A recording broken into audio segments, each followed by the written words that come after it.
Oi pessoal, aqui é a Ju e nesse vídeo eu vim contar pra vocês quais foram os meus livros favoritos de 2022 até agora.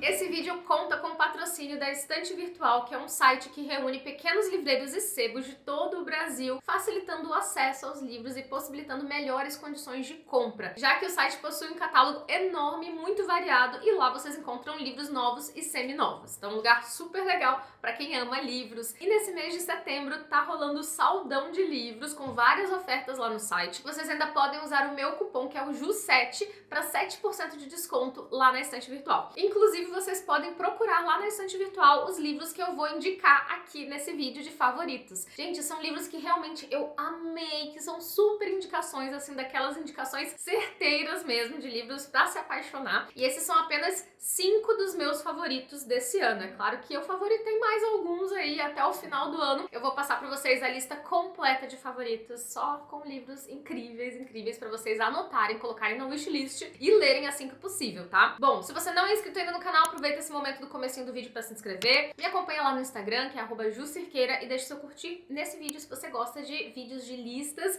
especialmente com livros favoritos. Agora vamos pra essa lista mais que especial, e o primeiro que eu vou comentar com vocês não está por ordem de preferência, tá, gente? É Um Homem Chamado Ove. Eu vou deixar aparecendo a capinha aqui pra vocês, porque eu não tenho esses livros que eu vou comentar com vocês aqui na estante. Mas, gente, olha, Um Homem Chamado Ove foi um dos favoritões, tipo, um dos melhores livros mesmo, talvez entraria aí num top 3, top 5 do ano mesmo, porque foi um livro que me surpreendeu muito. Eu queria ter feito resenha na época aqui pro canal, talvez eu ainda faça, porque eu acho que vale a pena a indicação desse livro. É um livro bem diferente, com uma narrativa um pouco rabugenta, assim, sabe? Na visão ali do personagem, que é o Ove, que é um senhor de 50 e poucos anos de idade, que sofre um trauma, uma perda muito grande, e a partir desse momento ele se torna ainda mais rabugento, ele se fecha ainda mais no seu mundinho, não se relaciona ali com os vizinhos, com as pessoas, se relaciona muito mal, na verdade, mas ele acaba conquistando o coração dos leitores. E eu não tenho nem como explicar pra vocês aqui como esse senhorzinho acaba entrando no nosso coração, porque são muitos detalhes ali ao longo da história, a gente vai se afeiçoando a ele, conforme a gente vai conhecendo a história de vida dele, o relacionamento dele com a esposa, as preocupações que ele tem e como ele cuida de determinadas pessoas e situações. Então esse é um livro pra você se apegar ali aos detalhes, às nuances, e é um livro também bem humorado. Apesar de ser um drama, ele tem ali, como eu falei, traumas, tem coisas trágicas que acontecem, tem um tema ainda que eu não sei, eu acho que não seria tipo um gatilho, assim, apesar do tema pesado, porque ele não é tratado de uma forma muito pesada, né? Até porque o livro, apesar de ter esses temas, né, mais dramáticos e tal, ele é bem humorado, então a gente consegue se divertir ainda com a leitura, mesmo que tenha esses temas mais sensíveis, delicados, fortes, que fazem com que a gente se emocione também. Então é um livro realmente muito completo, tem de tudo, né? Você vai rir, vai chorar, vai se emocionar, vai se apaixonar pelo personagem. Ai, gente, eu amei demais esse livro. Eu só tenho, assim, elogios, realmente. Então fica aí a minha dica, se você ainda não leu esse livro, é um livro, assim, pra vida, todo mundo tem que ler. Agora, mudando completamente de gênero, de estilo, de tema, eu amei um livro que é um livro de terror, que é O Bebê de Rosemary. E esse não é um livro que dá medo, tá? Na época eu achei que fosse dar, por conta de já conhecer a história do livro, por conta da adaptação, né, do filme, que eu assistia muito tempo atrás, mas eu lembro que era uma coisa, assim, bem de terrorzão mesmo, né? E eu tinha muita curiosidade em ler o livro, mas ficava achando que realmente eu teria medo, tipo Exorcista, assim, sabe? Eu colocava nessa mesma categoria, apesar de eu não ter lido o Exorcista, pelo que as pessoas falavam do livro, e pelo que eu já tinha visto no filme O Exorcista, eu colocava esses dois livros, essas duas histórias na mesma categoria, né? Porém, eu achei, assim, completamente diferente, o oposto, e não senti medo nenhum, pelo contrário, eu achei um livro super reflexivo, ele traz uns temas, assim, que tem uma ambiguidade, que dá pra você encarar da forma literal que tá ali escrito, sabe? Essa parte mais de terror, de seita, uma coisa mais demoníaca, mas também dá pra você encarar ali como algo mais psicológico, algo que tem uma crítica social, uma crítica à posição da mulher naquela época, que, se eu não me engano, no livro, entre os anos 50 e 60, O livro foi publicado em 67, mas eu acho que a história se passa um pouco antes. Então tem todas essas nuances também pra gente ficar atento, pra gente analisar. É um livro bastante complexo, ele vai algumas camadas além do que tá ali na superfície, dessa temática de terror, enfim. Então eu acho que é uma excelente dica, especialmente pra quem não gosta muito de terror, mas que não se incomoda em ler, por exemplo, esse tipo de temática, né, que envolve seita, que envolve criaturas demoníacas e coisas desse tipo, sabe? E não é nada muito explícito, tá? É muito mencionado, muito mais mencionado do que explícito, exposto, gráfico, né? Então acho que é um livro excelente justamente por esses outros temas que ele aborda e até mesmo com relação à maternidade, né? A como a personagem ali vai sendo tratada nesse período em que ela está gestante e tudo que envolve também a gestação, a maternidade, é realmente um livro excelente. Indico muito, muito pra vocês. O próximo é um livro bem mais recente, é o lançamento da Sabaa Tahir, que é autora de Uma Chama Entre as Cinzas, né? Toda aquela série de fantasia jovem. Gente, eu amei o livro novo dela, que é Toda a Minha Ira. Gente, Toda a Minha Ira foi uma surpresa gigantesca, porque eu não achava que eu ia gostar tanto por não ser o que eu tô acostumada a ler da autora, né, que é fantasia. Esse livro novo dela é um livro contemporâneo que vai falar sobre questões muito, muito sérias, muito importantes, como alcoolismo, envolvimento com drogas, tráfico, tragédias familiares, questões culturais também. Então vai falar sobre preconceito, sobre islamofobia. Então tem muitos temas sérios, mas os personagens são muito jovens. Muito não, eles têm aí 17, 18 anos mais ou menos. Então eles também estão passando por uma fase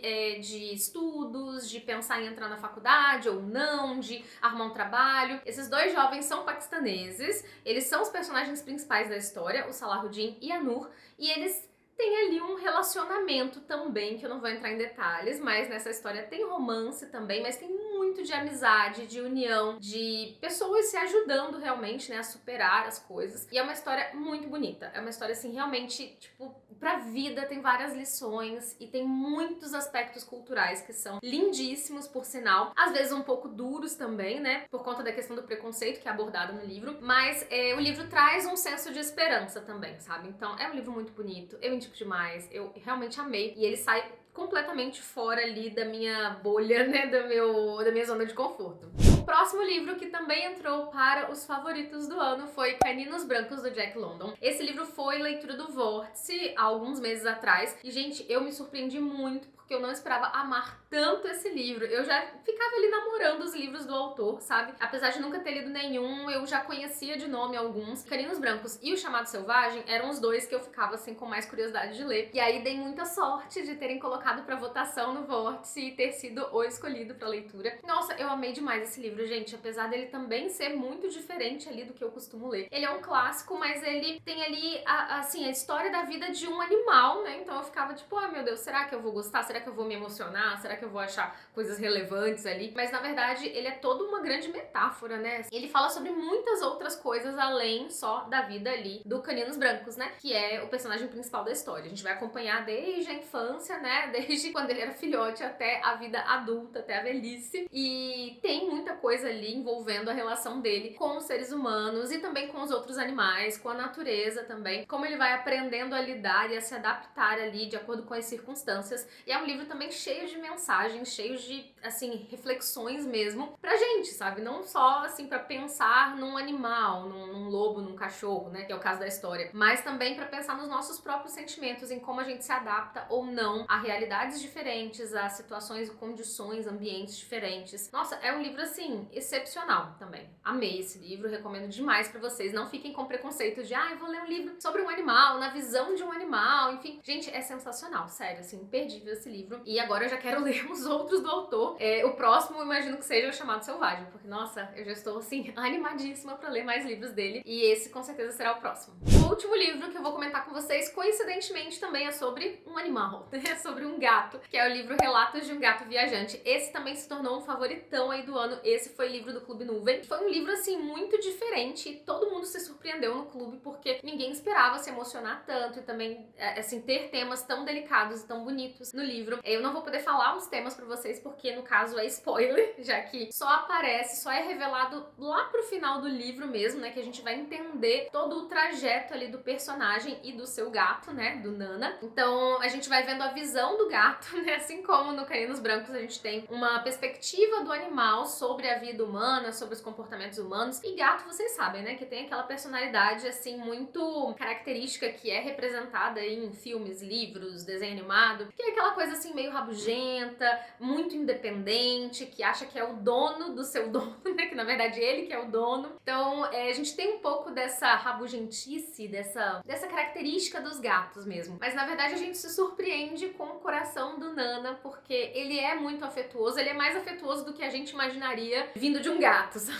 Então apesar dele ter um humor um pouco ácido, assim, sabe? Um pouco irônico, a maneira como ele fala é um pouco sarcástica, né? Os pensamentos dele na história, ainda assim ele tem um coração gigante e a gente vai percebendo que a maneira dele, ele é carinhoso e ele se importa com as pessoas. E a história toda é linda, o personagem principal também, que é o dono do Nana, também é maravilhoso, a gente se apega muito a ele, enfim. Tem uma road trip também, então eles vão viajar ali, acho que numa van ali pelo Japão, passando por vários lugares, encontrando várias pessoas. E é um livro super emocionante, é um livro assim, realmente tocante, simples de certa forma, mas que toca realmente o nosso coração. Então eu amei esse livro, ele realmente entrou para os favoritos de 2022 e assim, quero muito ler mais livros desse estilo, porque foi realmente muito especial pra mim essa experiência de leitura. Eu acho que é isso, gente. Esses foram os 5 favoritos de 2022 até agora. Aguardem até o fim do ano, porque eu já vou ter outros pra indicar pra vocês, mas com certeza essas já são dicas espetaculares pra vocês guardarem no coração, anotarem na listinha de vocês e aproveitem pra conferir esses livros lá na estante virtual e aproveitar o cupom que é JUL7, que dá 7% de desconto lá no site. Então quem sabe vocês já não conseguem aí pegar um desses livros para a próxima leitura, né? Aproveitem o Saldão de Livros. Vejo vocês em um próximo vídeo aqui do canal. Espero muito que vocês tenham gostado. Um beijo e até lá!